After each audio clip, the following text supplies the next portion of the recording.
on, you guys? Welcome to the show. This is the Arroyo Show. My name is Brandon Arroyo. If it's your first time here, please give it a thumbs up and a subscribe. What a guest we have for you today. He is the writer, director, and star of the hugely successful film Tulsa. Please welcome Scott PRYOR. How you doing, brother? Good. How are you, Brandon? Can't complain, man. What a day and what a release it has been for you with Tulsa. Tell me, just how are you feeling right now with the support that this film has received?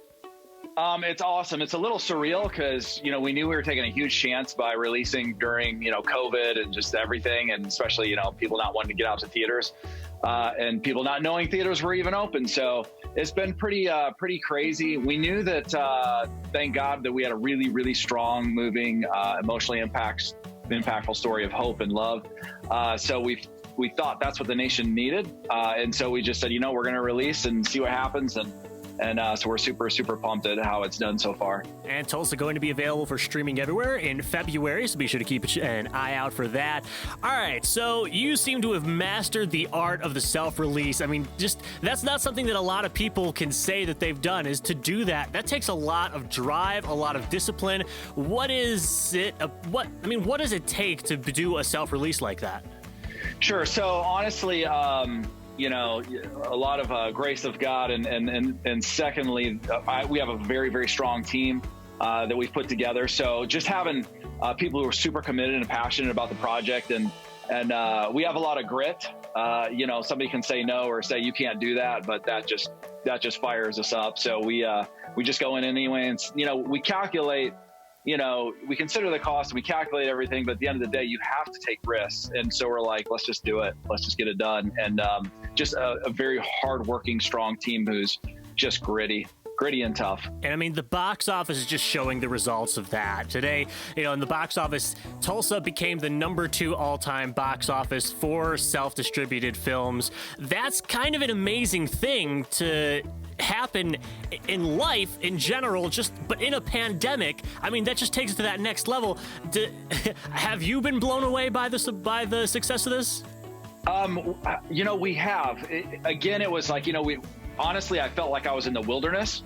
And so, when it comes to making the decision, because, first we went to Regal's, and Regal said they wanted it, and they said they would open, when theaters open, in all theaters nationwide. But we knew it was a risk, and it's one of those things. And, I believe in the power of prayer. So I was like, God, what should I do? And I swear to you, I didn't really get much of an answer. So I was like, all right, we're just going to go for it. So we went for it. So it's still a little surreal. I think we're on our 13th or 14th week, and, we just get messages from around the country of how much the film is needed and how impactful it is. And again, we knew, again, the team worked very, very hard to make a film that was extremely moving. And we knew that we had that prior to releasing. So we said, let's just put it out. And Tulsa's a word of mouth movie. I mean, we have very little money to spend in, advertising and marketing, that sort of stuff. And so we relied on some Facebook ads for theaters in the area. And then we knew that if people came to see the movie, we'd have ambassadors reaching out and telling everybody through social media that they need to go and see this movie. And that's what's happened. So we're very, very thankful. I don't take it for granted at all. And again, thanks to the team and everybody's hard work who pitched in. And the movie is Tulsa. Big things, big changes come in small packages. Can you give me a little preview on the story for those of us that will be checking out the movie for the very first time? What can we expect? What is it about this story that is gripping the country right now? Sure. So Tulsa is a long-lost daddy-daughter love story. And it's about a Tommy Colston, who is a Marine biker who's just stuck in life. He's just stuck. He's actually to the point of literally, taking his own life. And that's where we find Tommy. During that pivotal moment, he gets a call from one of his friends saying, we found your daughter. Tommy didn't know he had a daughter. And so she said, please just meet her. And then in comes Tulsa, who's this very strong-spirited little girl. And she kind of grabs Tommy and she wants to be with him and have her real father. And she just kind of takes over his life. Now, there's a bunch of friction in the beginning because Tommy's not meant to be a father. And so there's a lot of friction, which leaves a lot of humor. So it's really funny. But then, initially they fight each other, but then they end up fighting for each other. And it's a great story. It's inspired by true events. And basically the background is one of my day job is I'm a trial lawyer. And so I deal with real catastrophic injuries and death cases. And so this is actually inspired by some cases and characters, clients I've represented. And so anyhow, so it's very heartwarming and impactful. And again, it's a message of hope and love and redemption. So I think that's what people need right now. We've just got so many messages of, wow, this is just what I needed. People have felt feelings they haven't felt in a very long time, and really have been moved. A lot of messages we get are, hey, I left the theater, I just can't stop thinking about this film and how it's moved me. One particular gentleman said that he left the film and he said, you know what, I canceled all my plans. And he said, I wanted to reconnect with my son who I haven't talked to in years. Another lady said that she has actually reconnected with her faith because it has faith elements in it as well. So that's what we want to do. Why we do the films that we do is to really just help people and just make an impact on their lives. So we're so excited and thankful. Well, big changes come in small packages. Tulsa going to be available for streaming coming this February and available to check out now as well. All right, so coming up on 10 years since your first short, Take the Stand. What's it been like just continuing to be on this journey over the last 10 years? How have you changed? How has your thoughts of the industry changed? What's this journey been like for you? Sure. That's a great question. So the journey's been one of, man, it's been tough. I'm not going to lie. The whole film industry is not an easy industry, especially as an independent filmmaker. But what I've learned is you have to have that persistence and you have to have that grit and you have to take risks and you just have to keep going. So initially when we started out of the gate, honestly, making a feature, the list, we did a smaller, I guess it'd be short just to prove production quality. But our first thing we launched really was the feature, which was the list.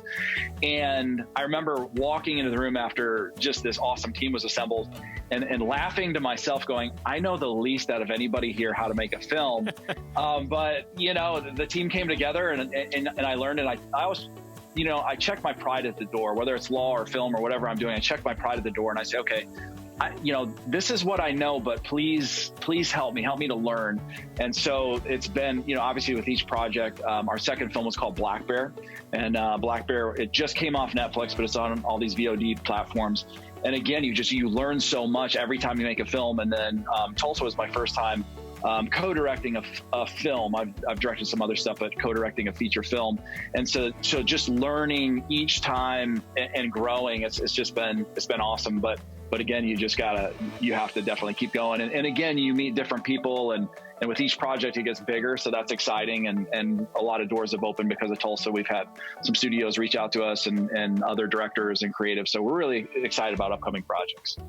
Have you ever had a moment in your life where, whether it was, starting the career that you're in right now, where you're going to be working in a court, or whether you're deciding on what school you were going to go to, what moment in your life was kind of a lane switch, the way that our main character is going through in Tulsa for in the movie? Man, I've got a number of those moments. One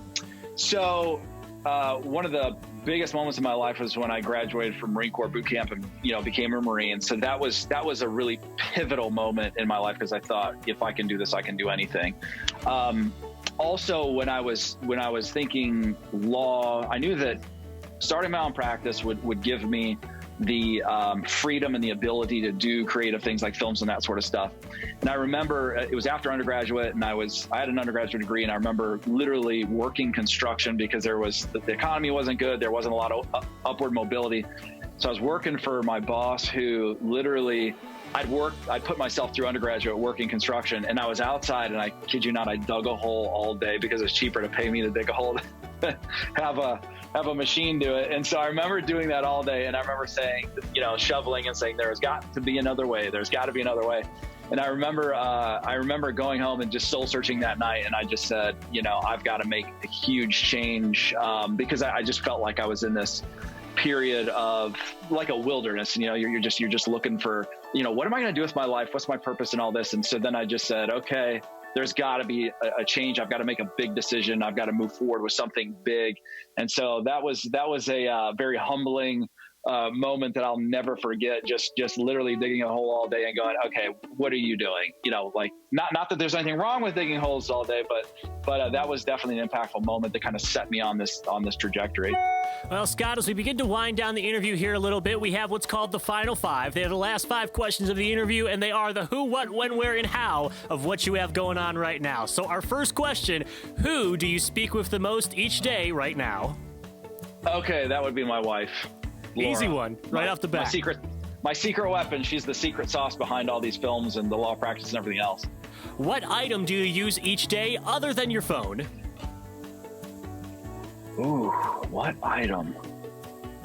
My car. I'm a big car guy, so probably car.